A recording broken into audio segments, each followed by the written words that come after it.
On se trouve à Esch-sur-Sûre, justement un très beau petit village et dans un musée très particulier. Je vais vous laisser nous le présenter, s'il vous plaît. Bonjour, donc on se trouve au musée vivant de la draperie de Sûre, qui est un musée depuis une vingtaine d'années. C'est en fait aussi la maison du parc naturel de la Haute-Sûre et ça constitue en quelque sorte le patrimoine industriel de la région parce qu'il faut savoir qu'ici à Sûre, il n'y a pas vraiment beaucoup d'espace pour faire de l'agriculture.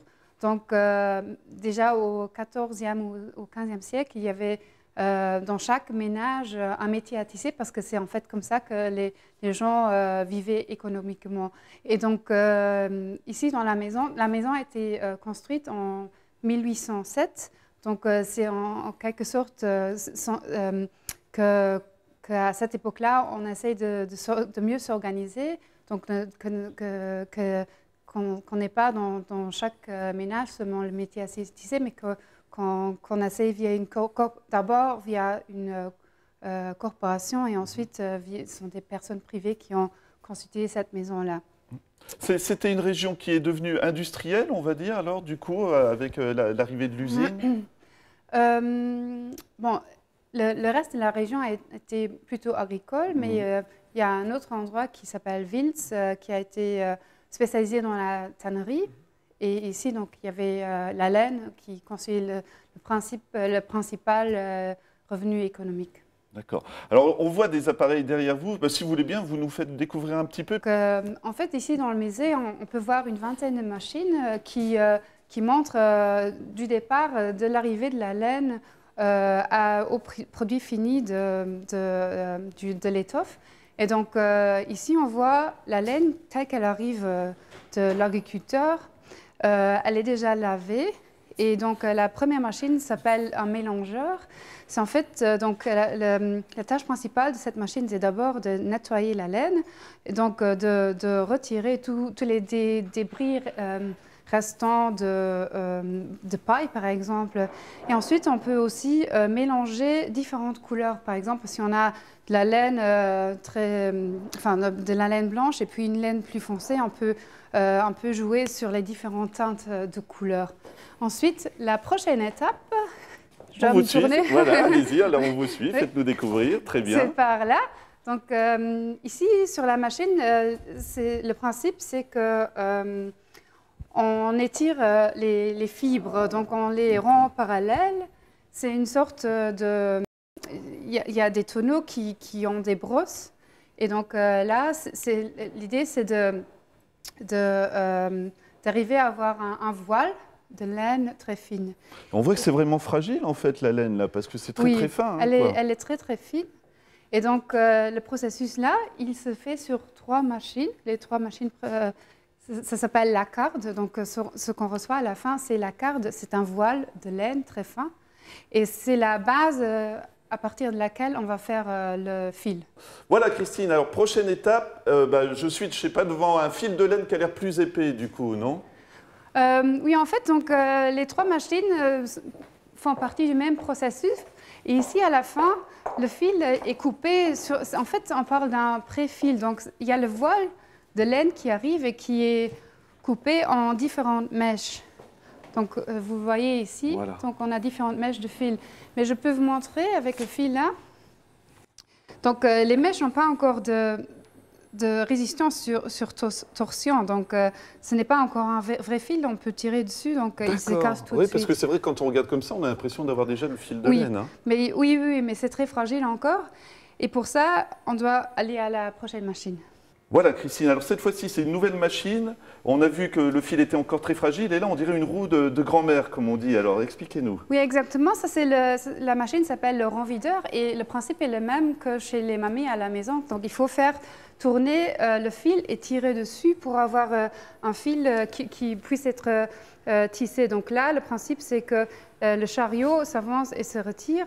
Et à chaque fois, le fil est tourné et on tire dessus. Et comme ça, on aura à la fin un fil qui est tourné 200 à 400 fois par 2 mètres, ce qui veut dire qu'il y a vraiment beaucoup de résistance par après. D'accord. Ça veut dire que ce que je suis en train de filmer, les rouleaux là-haut, ça vient de la machine là-bas et c'est renforcé sur la roue ici alors? Oui, exactement. Donc on voit le préfil comme on l'a vu sur la machine précédente. Et ici, donc, il est tordu sur la bobine. Et les bobines, on va les tirer, donc ce sont des pièces de bois, on va les mettre de l'autre côté pour définir le dessin. Donc c'est ce qu'on doit faire maintenant. Et juste pour terminer sur cette machine, parce que c'est passionnant, en fait, on voit il y a une seule roue, mais il y a plein de petites tiges où on devait mettre tout ensemble alors, ou comment ça se passait? Le chariot, tel que vous voyez là, je ne sais pas combien de bâtons en bois il y a, mais il faut s'imaginer que le chariot en lui-même, il faisait encore le double de taille. Donc il prenait la place de l'entièreté de cette salle-ci. Et donc là, on peut retirer la pièce en bois, on va le mettre sur la prochaine étape et là, on va pouvoir définir le dessin de notre tissu par après. Voilà, Christine, on vient d'avoir la bobine de laine. Maintenant, qu'est-ce qu'on en fait?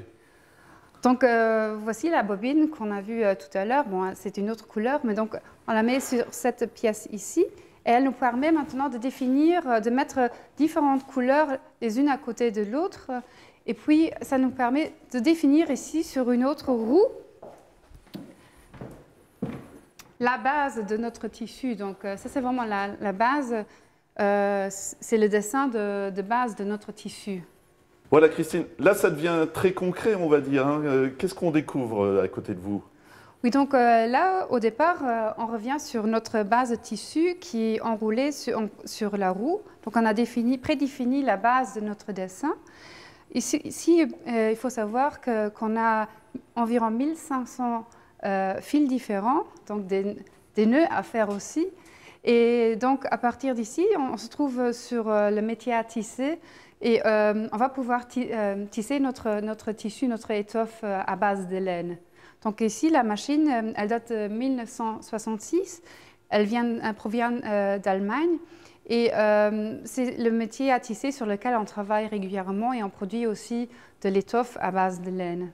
Et on va préciser, pour le musée, la plupart des machines fonctionnent encore, hein, c'est ça? On a une grande partie des machines qui fonctionnent encore, mais on n'a pas vraiment, pour toutes les machines, le bon savoir-faire. Donc, avec les personnes qui ont disparu, on ne peut pas montrer toutes les machines, mais il y en a quelques-unes qui fonctionnent lors des visites guidées, par exemple. Et puis, il y a celle-ci sur laquelle on travaille régulièrement. Voilà. Donc là, on revient sur la base qu'on a vue de l'autre côté. Puis, il s'agit de choisir avec quelle couleur on souhaite continuer dans notre tissu. Et par exemple, ce tissu-là, il a été fabriqué ici sur le métier à tisser. Donc là, on a joué donc, la base qui était brune, grise et rouge. Là, on a joué avec du jaune et ça donne donc un très bel dessin. Ça doit être un petit peu de fierté de voir qu'on peut encore produire, non? Pour vous, en tant que directrice de cette zone, non? Mais pour nous, l'essentiel, c'était vraiment de garder ce patrimoine de la région. Et on a fait vraiment des efforts parce qu'au départ, on a pu produire seulement des couvertures en laine qui ont été vendues ici dans notre shop de produits. Mais au cours des dernières années, on a vraiment élargi notre éventail de produits et on peut dire qu'on est assez fiers que ça se vend bien. Donc, bon, on a seulement l'endroit, le point de vente ici dans la maison, mais les gens les touristes ou les visiteurs qui visitent la maison sont vraiment très contents de ramener quelque chose de typique de la région. Si vous voulez bien, on fera le mot de fin justement dans le petit commerce. Mais je crois qu'il y a une exposition temporaire. Si vous voulez bien, on va la découvrir en quelques images. Ça vous va? Oui.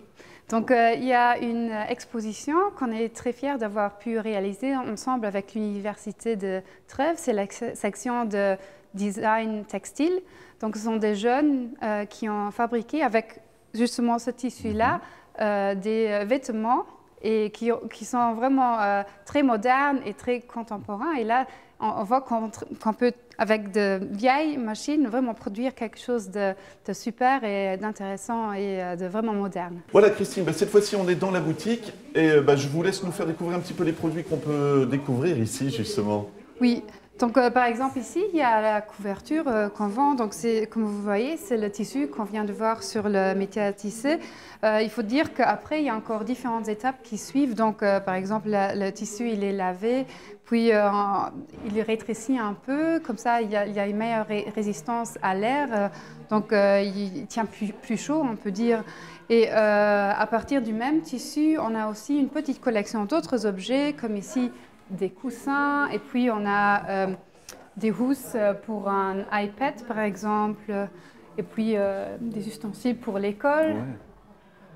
Donc c'est vraiment, en fait c'est génial parce qu'on fait fonctionner encore les anciennes machines et elles ont encore des produits qui se vendent quoi, tout simplement. Oui, et l'on peut dire qu'ici, comme on a beaucoup de visiteurs étrangers qui sont vraiment contents de pouvoir amener quelque chose de typique de fabriquer ici sur place. Voilà. Christine, je vais vous laisser simplement nous donner, si vous voulez bien, les horaires d'ouverture, parce qu'il faut vraiment venir ici. On a présenté rapidement, mais il faut savoir qu'on peut avoir un guide qui explique bien les machines. Et puis, encore une journée à Esch-sur-Sûre, moi je vous dis, c'est un plaisir ici, quoi, tout simplement. Hein. Oui, donc en été, à partir du 1er juillet, on est ouvert de 10h du matin jusqu'à 18h. En hiver, on est ouvert le matin de 10h à midi et de 2h à 17h. Voilà Christine, écoutez, déjà on vous remercie vraiment parce que c'était très agréable de découvrir ce musée de la draperie à Esch-sur-Sûre. Dernière précision, il y a un site internet ou comment on peut se renseigner si on veut venir? Oui, donc il y a le site internet du parc naturel qui est le www.naturparc-sur.lu et www.draperie.lu. Donc il y a les deux sites sur lesquels on peut se renseigner sur la draperie. Voilà, et je me permets juste, dernière précision, quand on vient au musée de la draperie, c'est pas tout de suite dans Esch-sur-Sûre, enfin c'est juste avant de rentrer dans Esch-sur-Sûre, hein, on est d'accord, c'est sur la gauche, je vous le dis parce que ça m'a surpris, c'est pour ça qu'il faut faire attention. Hein. Oui, donc on se trouve un peu au bord d'Esch-sur-Sûre, donc si vous venez du côté de Martelange, donc c'est vraiment avant que vous rentriez dans le village, c'est à gauche, mais il faut regarder la rivière de la Sûre. Donc, comme c'était un moulin, les machines étaient, le moteur c'était l'eau, donc il faut regarder où se trouve l'eau, donc on trouvera très bien. Voilà, écoutez Christine, encore une fois un grand merci, et puis on invite les gens à venir découvrir votre musée. Merci d'être venue.